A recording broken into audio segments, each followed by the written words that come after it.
You hear it all the time, that a cold case is a detective's ghost, but I think it's worse than that. A cold case isn't just a ghost for the police, it's a poison that kills trust in a whole community. And for 63 years, the town of Bristol Borough, Pennsylvania, lived with that poison. Think back to 1962.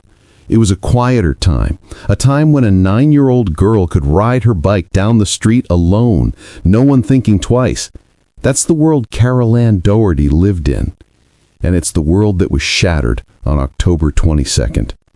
Carol Ann went out that afternoon on a simple errand, bike to the library, swap her finished mystery books for new ones, but she never came home. Instead, she was found murdered inside St. Mark's Roman Catholic Church.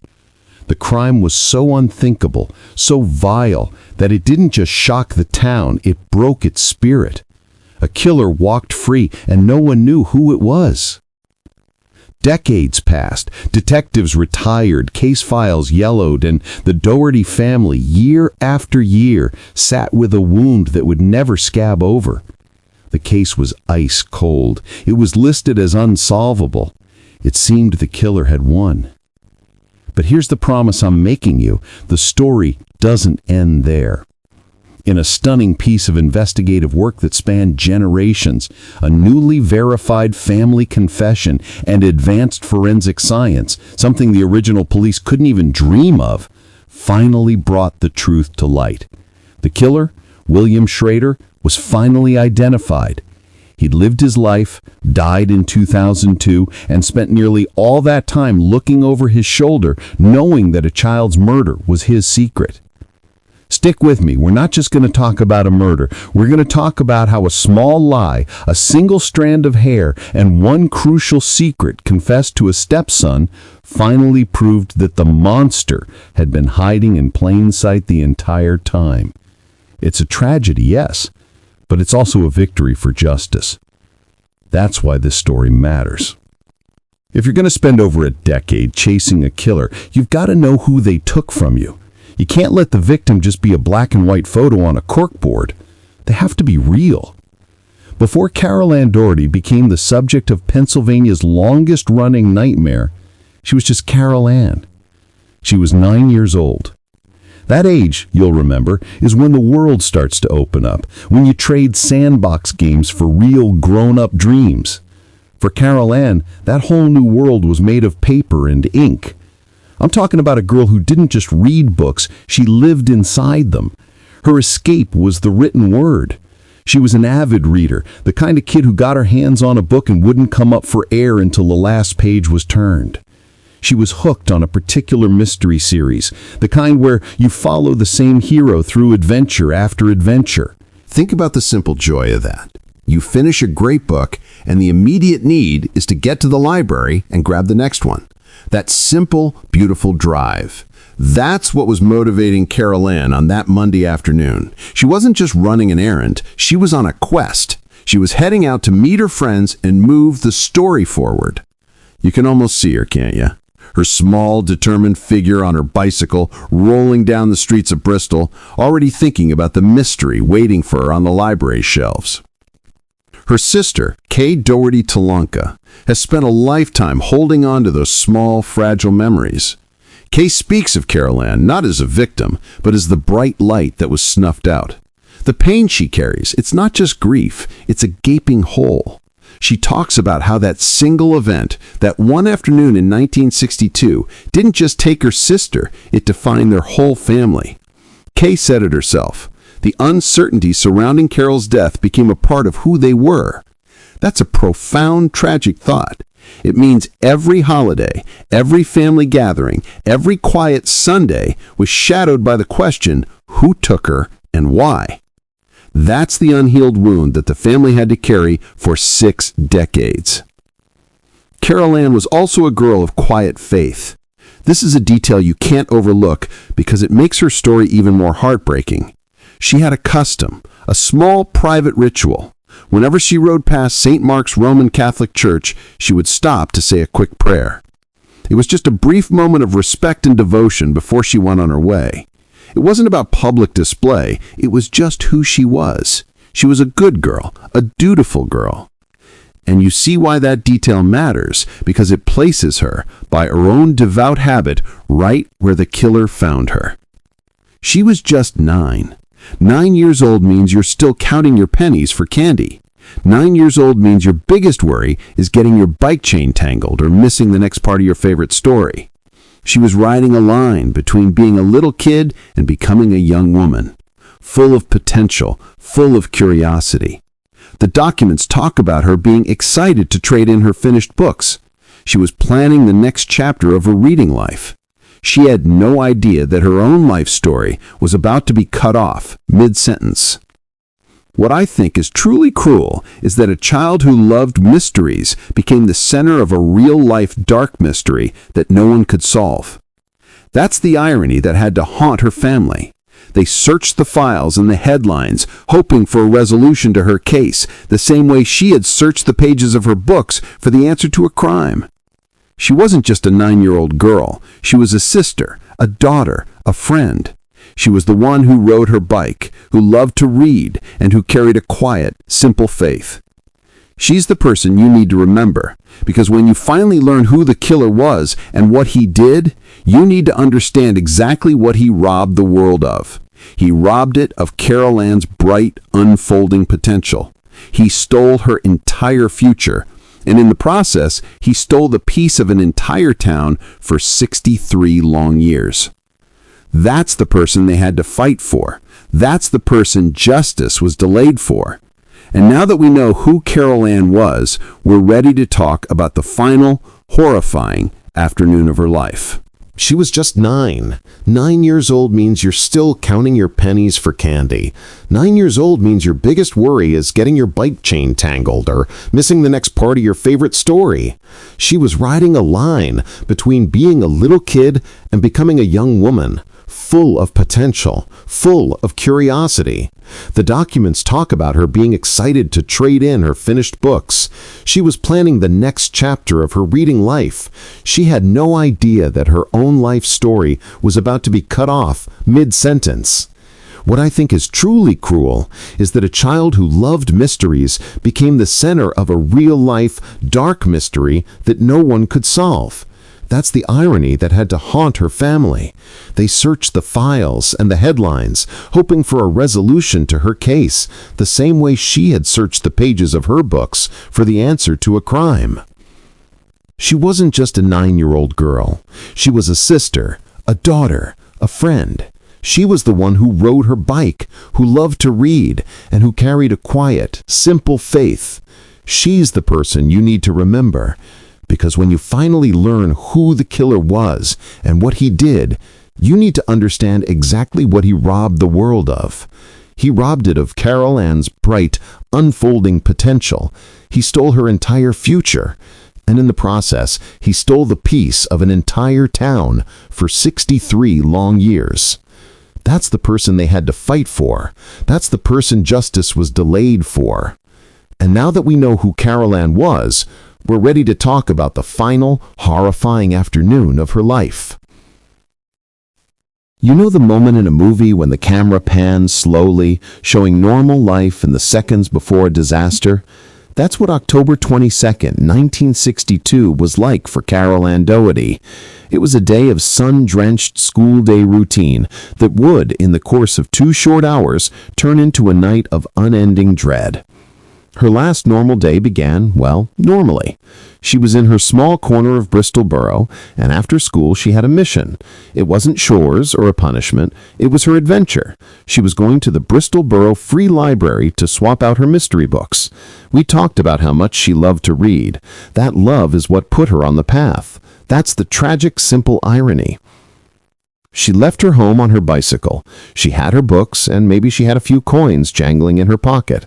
The police, building their timeline later, could track her path with shocking clarity thanks to the sheer normalcy of her route. Her first stop was Tommy's on Farragut Avenue. Think about the small-town ritual of that place, the cash register dinging, the smell of dust and sugar. She stopped, and she bought herself a Coke and some penny candy. It's such an innocent, fleeting moment. A 9-year-old on a mission, stopping for a tiny treat. That simple purchase, logged by witnesses, is the last piece of light-hearted evidence we have of her life. From there, she pedaled down Lincoln Avenue.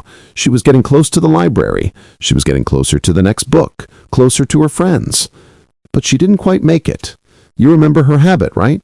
The little religious gesture she made every time she passed the St. Mark's Roman Catholic Church. It was a beautiful, huge stone structure on Radcliffe Street, right there at the corner. She'd stop her bike, say a quick prayer, and then move on with her day. On this Monday afternoon, October 22nd, 1962, she made that stop. But this time, the prayer must have been interrupted. The police were later able to pinpoint the window of time for the attack, right around 3:35 p.m. That's the moment the town's innocence ended. That's the moment the crime was committed, not in a dark alley or a hidden woods, but inside the very house of God. It's a violation that chills you to your bones, isn't it? It suggests a specific kind of arrogance, a dark confidence on the part of the killer. From that 3:35 p.m. estimate, the story shifts. The innocence is gone, and the clock of dread begins to tick for the Dougherty family. Carol Ann didn't come home when she was supposed to. The waiting must have been agonizing. As the sun began to dip and the streetlights blinked on, her parents, Frank and Florence Dougherty, went from being worried to being frantic. Every parent knows that feeling, the stomach-dropping terror when the simple routine breaks. They didn't wait for the police. They went out looking themselves. They walked Carol Ann's known path, desperate for a flash of color from her clothes, a glimpse of her bike. And then Frank Dougherty found it. Outside the church, her bicycle lay on the ground. Maybe it was propped against the fence. Maybe it was tossed carelessly. I don't know which is worse. A careful placement that suggests the killer was composed, or a hasty drop that suggests panic. But the bike was there. Her journey was over. Frank Dougherty went inside. What he must have been thinking, I can't even fathom. Fear, hope, prayer, all warring at once. Around 6 p.m., Frank found his daughter's body. She was found on a landing leading up to the choir loft. It wasn't a hidden space, but an area of the church that was out of the way, quiet, easy for someone to access without being seen from the street. The scene was horrific. Carol Ann had been forcibly raped and strangled to death. The killer didn't use his hands alone. The police later determined he used a ligature, a cord, or a piece of rope to complete the murder. The discovery was the signal flare that brought the entire weight of Bristol Borough's police and the Pennsylvania State Police crashing down on the scene. But you've got to understand the atmosphere. This wasn't a quick and clean modern CSI investigation.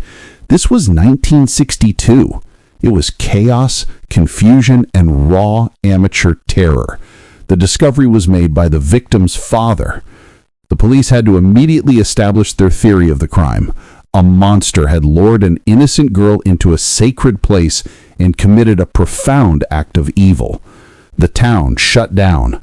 Fear took over. No parent trusted their neighbor. That night, the only clear facts the police had were a timeline, a location, and a body. Every detective knew this much. The killer had to be a local. He had to know the church layout. He had to have been waiting or watching. He had to have been nearby, and he couldn't have just disappeared. But the police didn't have a suspect. All they had was the devastating knowledge that the killer was still out there, walking the streets of Bristol, watching them search. And that, I think, is the scariest part of this whole chapter. The hunt for Carol Ann ended with a discovery that launched a terrifying new hunt for a killer who was already long gone from the scene. The puzzle had begun, and for 63 years, no one could solve it. When a crime this monstrous hits a small town, you don't get a calm procedural police response. You get panic. You get chaos. You get fear, and fear is the fastest way to blind a detective. The murder of Carol Ann Dougherty wasn't just a tough case. It was a perfect storm of bad breaks and local hysteria that made the actual solution impossible to see. I think the biggest hurdle for those original Bristol police officers in 1962 wasn't the evidence, it was the unbelievability of the location. A church. It felt sacrilegious, calculated, almost supernatural.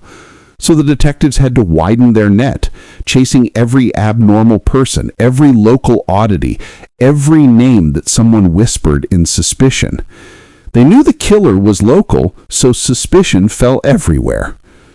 And that's how you end up wasting precious time on red herrings. The first major time sink for the Bristol police involved a local handyman named Frank Zucchero. Frank was, by all accounts, a simple man. The grand jury later described him as the town drunk, someone who was considered slow and only educated up to the 5th grade. He was a familiar face around town, often seen near the church. When the heat came on, the police brought him in for questioning. Now imagine what that room felt like for Frank Zucchero, a man of limited means, likely intimidated, sitting across from uniformed officers demanding answers about a hideous crime. It was under these conditions that Frank Zucchero confessed. A confession! You'd think that would be the end of the story. Case closed. But it wasn't. If you're a good detective, you don't just take a confession, you have to test it. Does the confessor know things only the killer would know? Does the confession fit the facts? As soon as the police started checking the details Frank gave, the whole story fell apart. The details he offered didn't match the crime scene. His story was disjointed and unreliable. He couldn't accurately tell the police how or when the crime happened. This is a classic failure of interrogation in high-pressure situations. An easily influenced person, scared and confused, tells the police what they think they want to hear. The police spent valuable early hours chasing a ghost, a person who was physically incapable of giving a true account. Later investigation confirmed his alibi, proving he wasn't even the killer. Yet the time and manpower lost chasing Zucchero meant the real killer was putting miles between himself and Bristol. Roach was a 19-year-old, and he came to the police's attention in a far more chilling way. His own parents, perhaps worried about their son's behavior, found Carol Ann's name written in his notebook and reported it to authorities. In 1962, that's a massive red flag. A teenager with the victim's name scrawled in his private book, he had to be a prime suspect. Roach was brought in. Like Frank Zucchero, he became the focus of intense scrutiny. The police had a sample of pubic hair recovered from the victim's clenched hand, an important piece of physical evidence we'll talk about later. They took a sample from Roach. But unlike Zucchero, Roach had two solid defenses that eventually cleared him. First, his alibi was rock solid. Investigators confirmed he was out of state at the time of the murder. You can't commit a murder in Bristol, Pennsylvania if you're miles away. Second, the hair evidence didn't match. Though forensics were crude by modern standards, the comparison they were able to make between Roach's hair and the sample found in Carol Ann's hand eliminated him as the source. So here's a lesson for you. Sometimes the most sinister-seeming leads are simply dead ends. Roach was strange, and he had the victim's name in his notebook, but he wasn't the killer. The police spent more time checking this lead, only to find that their physical evidence and timeline proved the suspect was still unknown. The police were trying hard, but they were swimming in confusion. Now this is the one that really inflamed the community. Reverend Joseph Sabadish was a priest at St. Mark's Church. Who knows the quiet corners and routines of a church better than the man who lives and works there? His proximity alone made him a suspect. When police started questioning the staff, Sabadish initially gave them a false alibi. He lied about where he was during the murder window. Can you imagine the uproar? A little girl is raped and murdered in his church, and the priest lies about his movements. It immediately cast a dark, terrible pall over the entire institution and cemented him as a major focus of the investigation for years. But why did he lie? That's what the police eventually had to figure out. The truth turned out to be less criminal, but equally scandalous for a man of the cloth in 1962.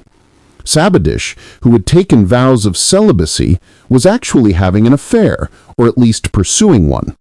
When police finally broke down his alibi, they found he wasn't lurking near the choir loft. He was in a store in Bristol Borough buying lingerie for a female friend.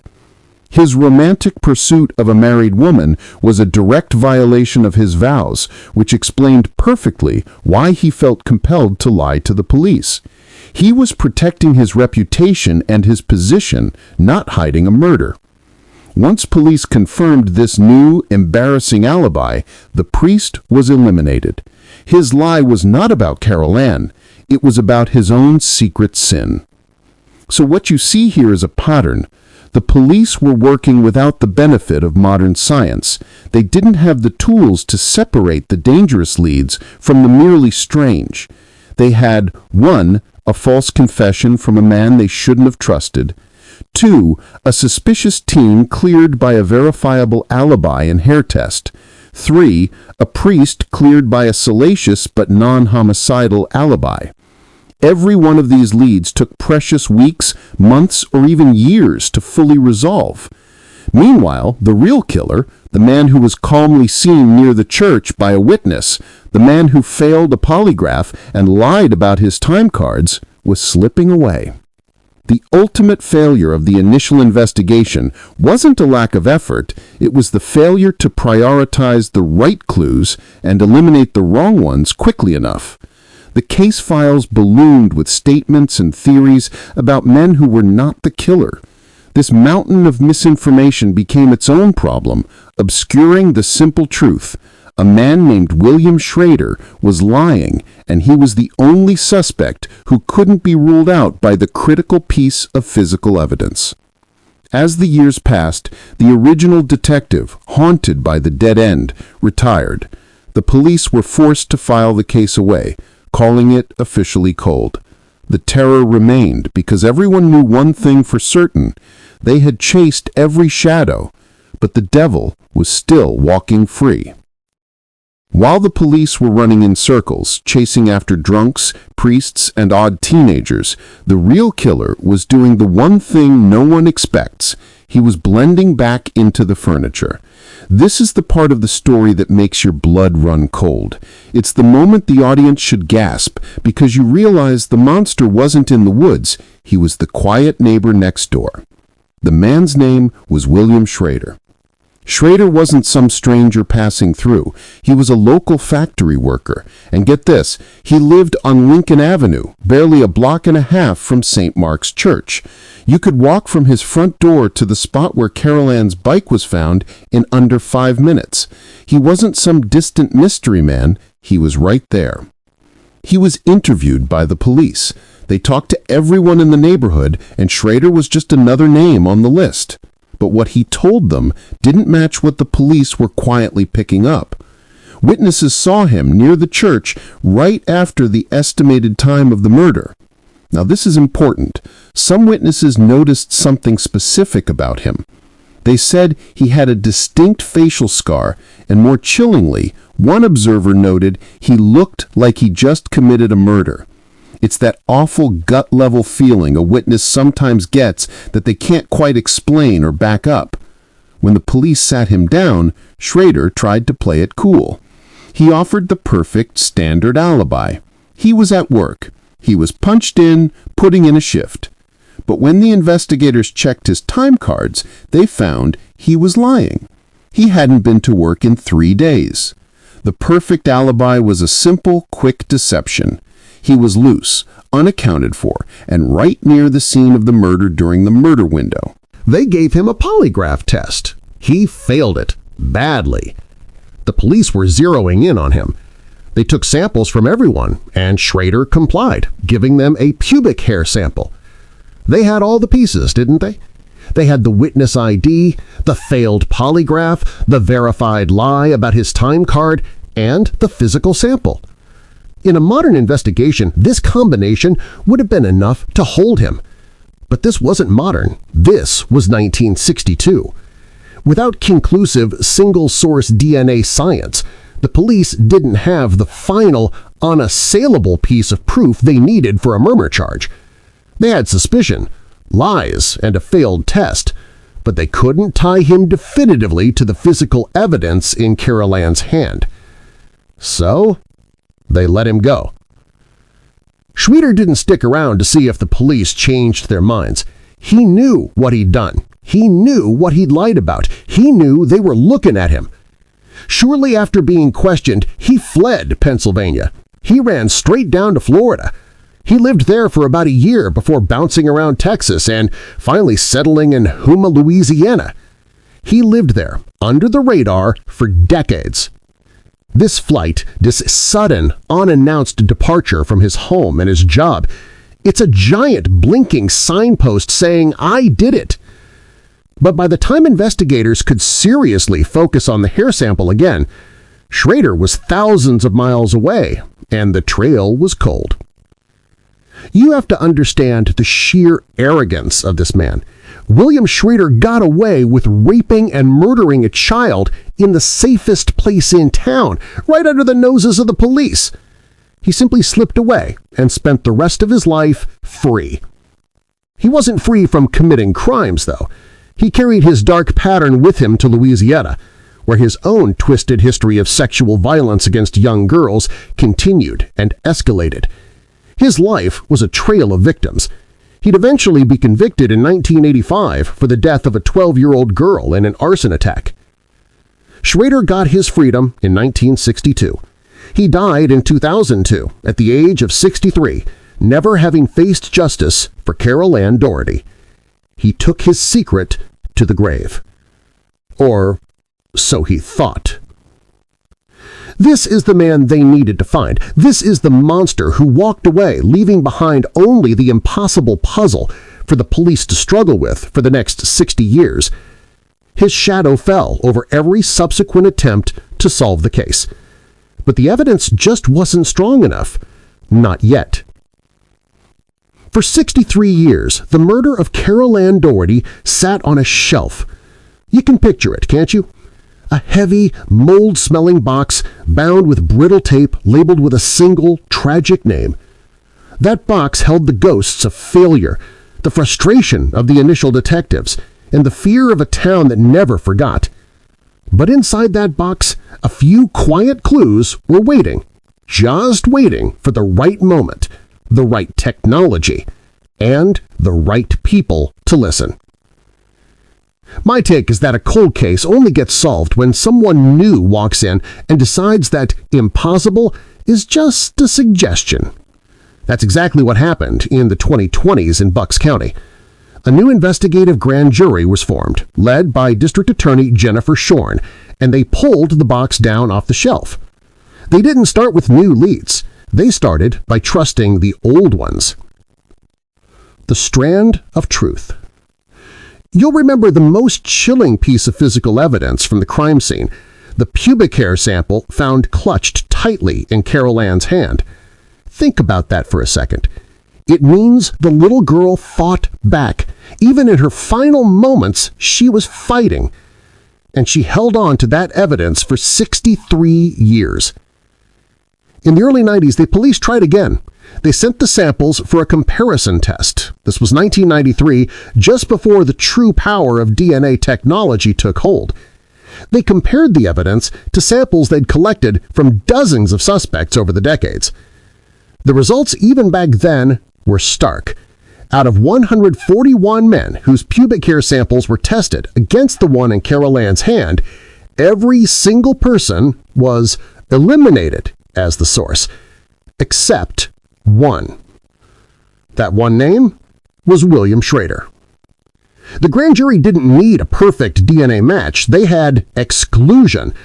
They had statistical proof that everyone else who had been a suspect, every single man who had raised a shred of police interest over 30 decades, was factually cleared by the evidence. The only man who could not be cleared was the one who had lied, failed a polygraph, and then fled the state. That fact alone should have been enough, but they couldn't charge a dead man. They needed total certainty. The the smoker's mark. The investigators found other pieces of evidence that had been overlooked in the decades of chaos. Back at the St. Mark's crime scene, police had found cigarette butts. They were Lucky Strike cigarettes. The brand itself isn't a smoking gun, but when they looked back at Schrader's habits, they found that Lucky Strikes were the very brand Schrader was known to smoke. It's just a simple detail, a preferred brand of cheap tobacco. But when you couple that with the non-excluded hair sample, the failed polygraph, and the confirmed lies, the picture starts to form a dark, clear portrait of one man. The dots were finally connecting. The grand jury had a compelling case, built entirely on circumstantial evidence and old forensics pointing straight at a dead man. But this case wasn't just about making an academic finding. It was about giving the family justice. They needed something definitive, something spoken by the killer himself. And that's when the breakthrough came. It wasn't through a lab or an old file. It was a person, a living memory. The final piece of the puzzle, the one that turned overwhelming suspicion into undeniable truth, was waiting to be told by a family member who had carried the killer's horrifying secret for years. It was a shocking, unexpected confession that changed the entire narrative. They were about to learn what the killer told the only person he trusted and why he had to kill Carol Ann. The silence is broken. For decades, the case file had been built on shadows, a failed polygraph, a confirmed lie, and a pubic hair that couldn't be ruled out. It was all strong evidence of guilt, but it was circumstantial. You can't charge a killer, especially a dead one, without total certainty. The final act of this tragedy needed a confession. It needed the killer's own words. And that's when the breakthrough came. It wasn't through a lab or an old file. It was a person, a living memory. The new investigative team actually got a confession directly from Schrader. The key that finally unlocked the 63-year-old mystery arrived in November 2024. The Pennsylvania State Police and Bucks County investigators located and interviewed Robert LeBlanc, William Schrader's stepson. Schrader had taken his secrets with him when he died in 2002, but he left something even worse behind. A memory. LeBlanc carried the burden of his stepfather's dark pride. He told the investigators that Schrader had confessed the murder to him not once, but on 2 separate occasions. Can you imagine carrying that knowledge, knowing that your father figure was a child killer who got away with it? Schrader didn't confess out of remorse. That's not how men like him work. He confessed out of arrogance and grandiosity. As the forensic psychologist Dr. Veronique Yallier later testified, psychopaths of this type often want to share or brag, taking pride in their control and getting away with the crime. Schrader's confession wasn't a cry for absolution. It was a boast of success. And the details Schrader provided were absolutely chilling. He told LeBlanc that he murdered a little girl in a Pennsylvania church. He went further, using a specific damning phrase. He told his stepson he had to kill the girl in Bristol to keep her from talking. That single sentence, had to kill the girl to keep her from talking, is everything. It's the final piece of the procedural puzzle. Why is LeBlanc's testimony so powerful? Because the police needed to know he wasn't lying or misremembering decades later. They checked his background. They checked his knowledge of the case. They found that LeBlanc had no prior knowledge of the specific obscure details of the 1962 murder. LeBlanc didn't know that Schrader had been seen near the church. He didn't know that Schrader had lived a block and a half away. He didn't know the specifics of where Carol Ann's bike was found. The details he offered, the place, the crime, the victim being silenced, could only have come directly from the perpetrator. The police finally had the killer's own voice confirming their suspicion. Schrader's confession transformed every single ambiguous piece of evidence from the past 60 years into undeniable proof. The lied about alibi? It proves he had the opportunity, and he knew he had to hide it. The uneliminated pubic hair? It proves his physical presence at the scene and his assault on Carol Ann. The had to kill the girl quote? It proves premeditation and the exact motive for the strangulation, to eliminate the single witness. The profile of a predator. The grand jury didn't stop there. They looked at Schrader's entire life. This is where the story gets really ugly, but it's necessary to understand the pattern of the killer. A renowned clinical and forensic psychologist, Dr. Veronique Valliere, testified that the perpetrator of this crime was a psychopath who had a deviant sexual arousal for prepubescent victims. She described a person who was incredibly impulsive, with little or no self-control, and comfortable with the high risk associated with these crimes. Schrader's life fit that profile exactly. His documented criminal history wasn't just a few assaults.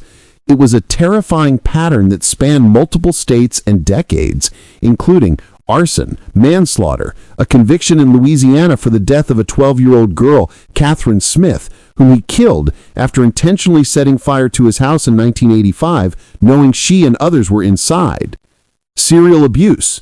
Further investigation revealed Schrader had sexually abused nearly every female child he lived with or had access to, including his own biological daughter and granddaughters. The majority of these victims were children between the ages of 6 and 13, the same age range as Carol Ann. The grand jury concluded that Schrader was a serial sexual predator who specifically targeted prepubescent girls. His impulsive, high-risk, and arrogant behavior described by the expert perfectly explained the shocking location of the crime inside a church and his later boastful confession to his stepson. The evidence wasn't circumstantial anymore. It was a mountain of forensic analysis, expert testimony, clear motive, and a final self-incriminating statement from the killer himself. The painstaking work of the Bucks County and state police investigators, spanning 2 generations, was complete. The grand jury formally found that William Schrader committed the crimes of rape and murder of the first degree in connection with Carol Ann Dougherty's death. He wasn't just a suspect. He was now officially, irrevocably, and definitively the killer. Schrader had won the battle in 1962 when he slipped away, but in 2025, his own arrogance and his dark history lost him the war. The puzzle was solved, and the truth, hidden in plain sight, was finally laid bare. Justice after silence. So, what happens when a monster takes his secret to the grave? You go after the ghost he left behind. William Schrader died in 2002, living his final years free in Louisiana, believing he'd successfully hidden the crime of his life. But what he didn't count on was the stubbornness of the human spirit and the relentless march of justice. In October 2025, 63 years and 1 week after Carol Ann Dougherty was murdered, the Bucks County District Attorney's Office announced the truth. The investigative grand jury, after reviewing every lie, every piece of hair, and every word of the stepson's testimony, formally concluded that William Schrader committed the crimes of rape and murder of the first degree. It's an extraordinary moment. You can't put him in a jail cell, but you can strip away his anonymity. You can reclaim the truth that he stole. The grand jury's finding is more than just a footnote. It's a definitive judicial declaration that this man, who walked among us as a quiet factory worker, was the vile predator who destroyed a child's life inside a church. The wound that finally healed. The news didn't bring Schrader back to face trial, but it brought something arguably more important: closure to the Dougherty family. Carol Ann's sister, Kay Dougherty Talunka, spoke at the press conference, fighting back tears. You could feel the weight of 6 decades of uncertainty lift from her shoulders. She said that for her family, living without answers was like carrying a permanent wound. The uncertainty became part of their identity. But now she has the truth. Kay said, after so many decades of unknowing, this finding finally brings closure and truth to a wound that never healed. That's powerful stuff. That's what this whole effort was for. It's a tragic footnote that Carol Ann's parents, Frank and Florence, never lived to hear the announcement. But because of the tireless work of detectives and prosecutors, Kay and her family can finally say the name of the killer and know they weren't crazy for suspecting a monster had walked free. Officials described the Carol Ann Dougherty case as possibly the only known rape and murder of a little girl inside a U.S. church. The sheer depravity of the crime is what made it impossible to forget. It haunted the community because it violated the single safest space a child should know. But today, the story ends. The Bucks County District Attorney's Office formally declared the case officially closed. It's done. The puzzle is solved, the monster is identified, and the victim's name is cleared of the cloud of unknowing. The community can finally have a sense of peace that no one thought was possible. It's a testament to every cold case detective who ever refused to throw a file away, and a quiet promise to every victim's family. Justice doesn't have an expiration date. It can take 63 years, but the truth will always, always outlast the lie. If this story of enduring faith, relentless investigation, and final justice moved you, I think you'll want to see our next video. We dig into the deepest, darkest files to find these answers. Don't let our next story slip through your fingers. Make sure you hit that subscribe button right now. We'll see you soon.